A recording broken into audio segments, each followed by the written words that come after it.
British planners believed a concrete dam in Germany's Ruhr could not be cracked by airpower. They were wrong. On the 16th to the 17th of May 1943, RAF No. 617 Squadron punched through the Möhne Dam and triggered flooding that killed civilians and disrupted power and transport downstream. The raid used Barnes Wallis's upkeep bouncing bomb, a cylindrical mine spun backward at about 500 revolutions per minute, dropped from Avro Lancasters at roughly 60 feet and about 240 miles per hour. 19 bombers launched, 8 were lost, and 53 aircrew were killed. The unexpected factor was not weight of explosives but geometry, timing, and training. Squadron leader Guy Penrose Gibson drilled crews to hold altitude within feet at night while flak tracked them. The story begins with a weapon that skipped across water, hit a dam face, and detonated at depth. In the same war, another impossible record would be set by USS England, which sank 6 submarines in 12 days using hedgehog attacks. Each case turns on a narrow technical margin, a clock measured in minutes or days, and commanders who bet careers on unproven methods. In April 1943, British intelligence also proved that paper could redirect armies. Operation Mincemeat used the body of Glendower Michael, labeled Captain, Acting Major, William Martin, to plant false plans near Huelva, Spain. German analysts accepted the documents and reinforced Greece and Sardinia, not Sicily. These are not legends. They are logged sorties, intercepted signals, and after-action totals. They begin when assumptions fail under precise, measurable conditions. The 16th of May 1943, 2130 hours.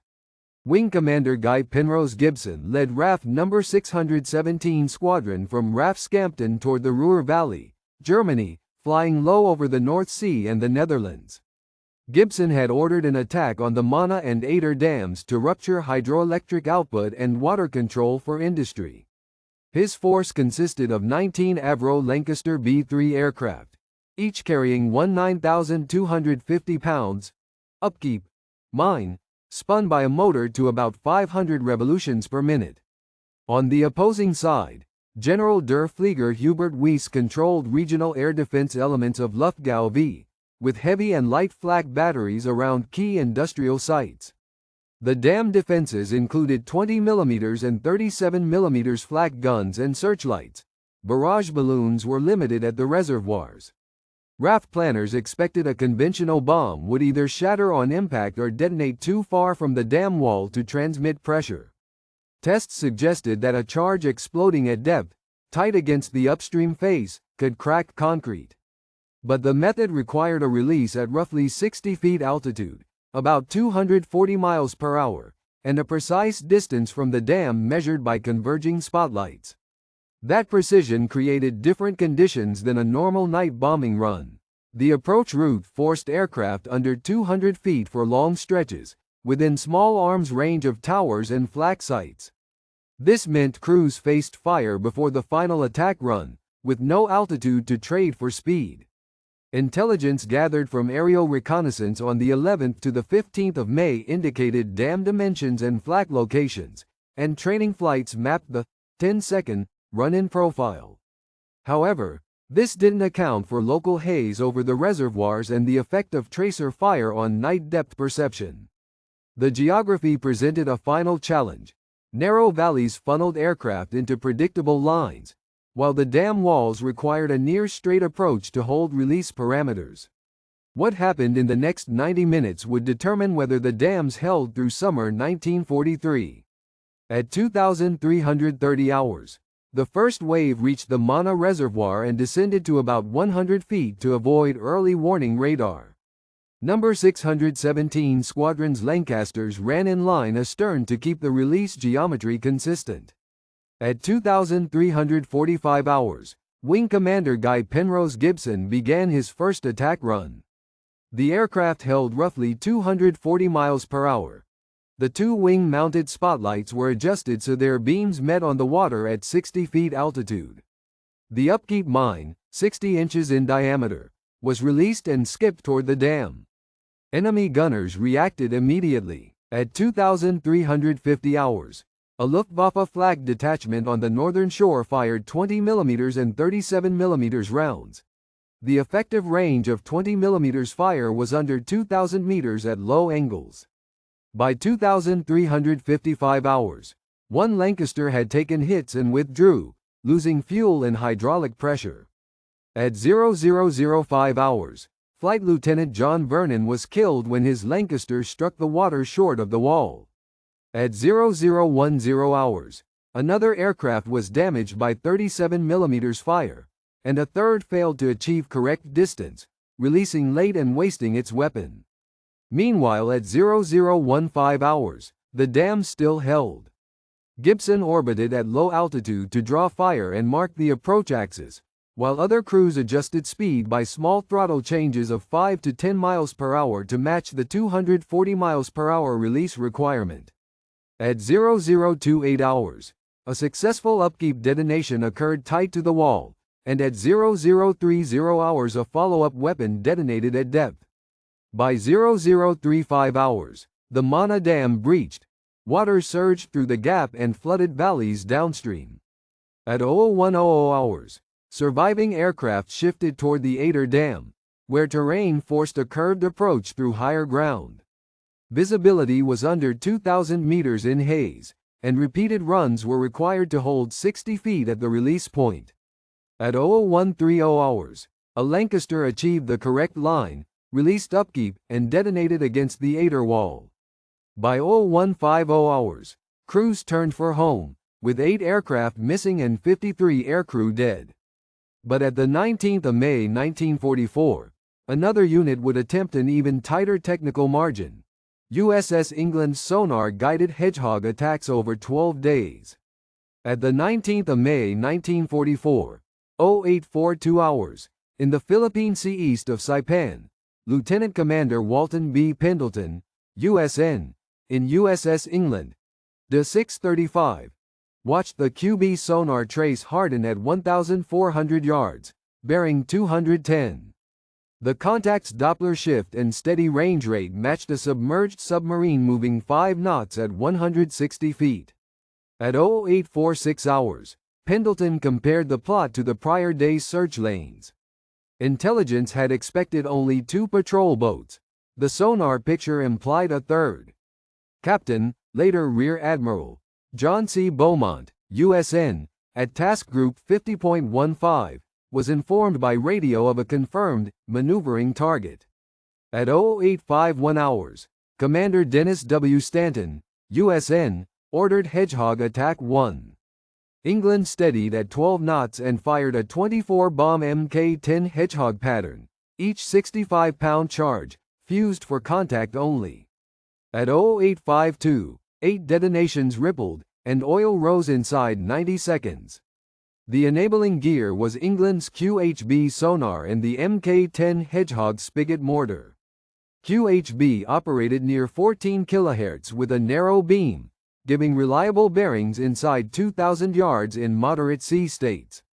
Hedgehog projectiles landed 200 yards ahead, avoiding depth-charge turbulence that masked sonar for 3 minutes. Strategically, this mattered because Japanese I-boats were masked to hit the Saipan invasion shipping. U.S. planners expected scattered singles. Instead, a coordinated line threatened transports moving 8 knots. In the Solomons in 1943, destroyers averaged 1 confirmed kill per 27 attacks. England's method compressed the timeline. Evidence appears in the U.S. Navy's Anti-Submarine Action Report for the 19th to the 31st of May 1944. It logged: contact gained 0842, attack commenced 0851, and noted, Hedgehog hits indicated by multiple sharp explosions. Post-war Japanese Senshi Sosho identifies RO-106 lost the 19th of May in that area, matching England's position. Documents recovered in 1978 revealed the Möhne breach depended as much on fuse setting as explosive mass. In Air Ministry File Avia 6-10046 and 617 Squadron's engineering officer notes, Upkeep's hydrostatic pistol was tuned to detonate about 30 feet deep, but early practice units showed inconsistent depth due to reservoir temperature and spin decay. The night of the 16th to the 17th of May, Mons' surface was colder than Scampton's test water, slightly increasing density and altering bounce count.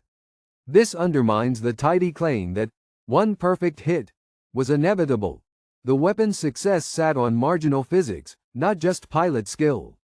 Records and medical logs show the squadron's effective strength was lower than the official sortie count suggests.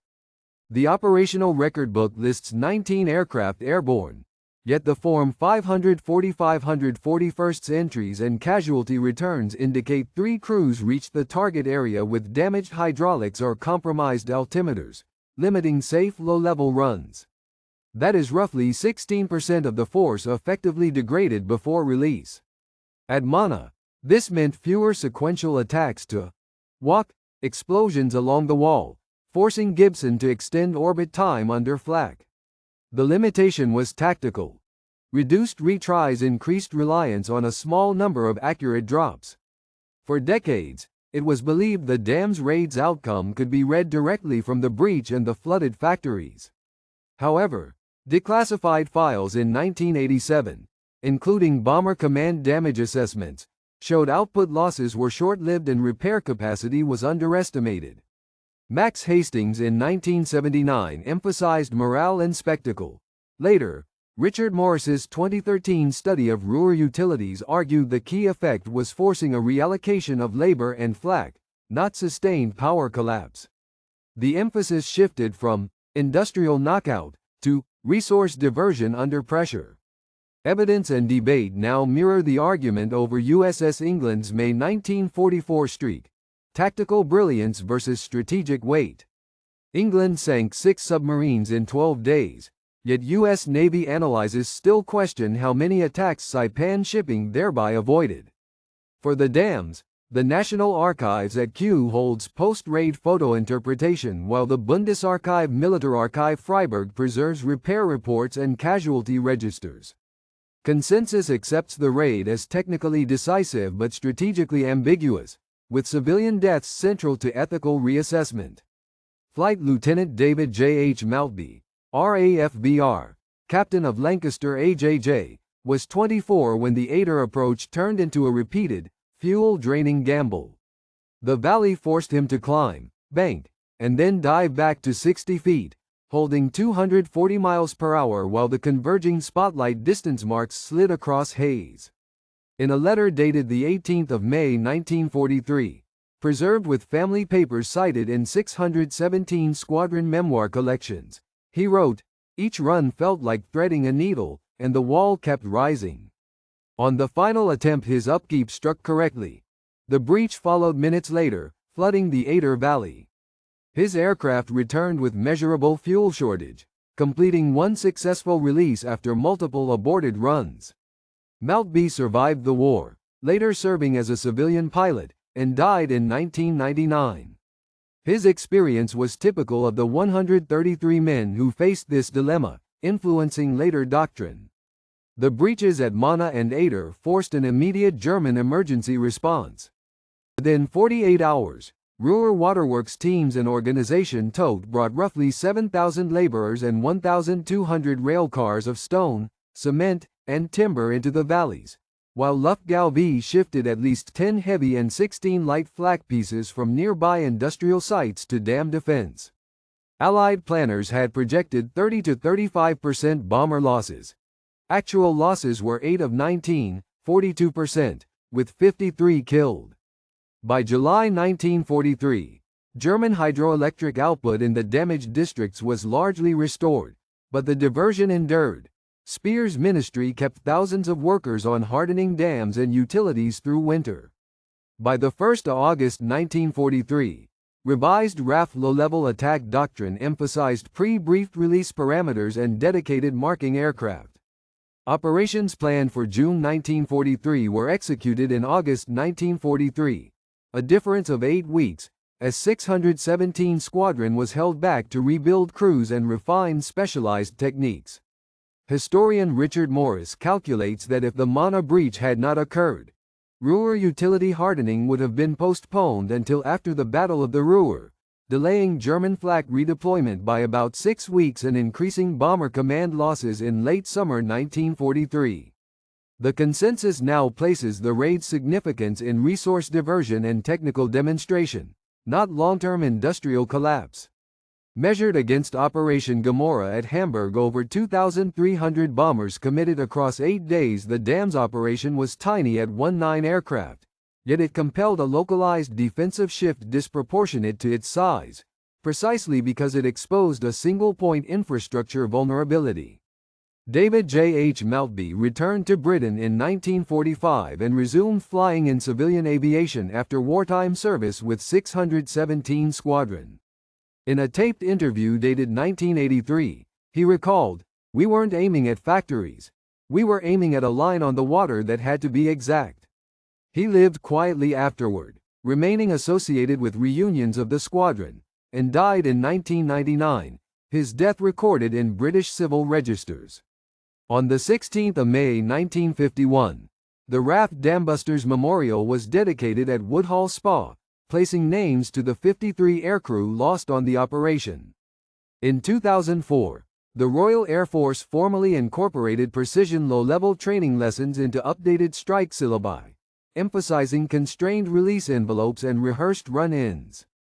On the 17th of May 1943, 133 men achieved 2 decameters breaches, shifting the Ruhr interdiction timetable by 8 weeks.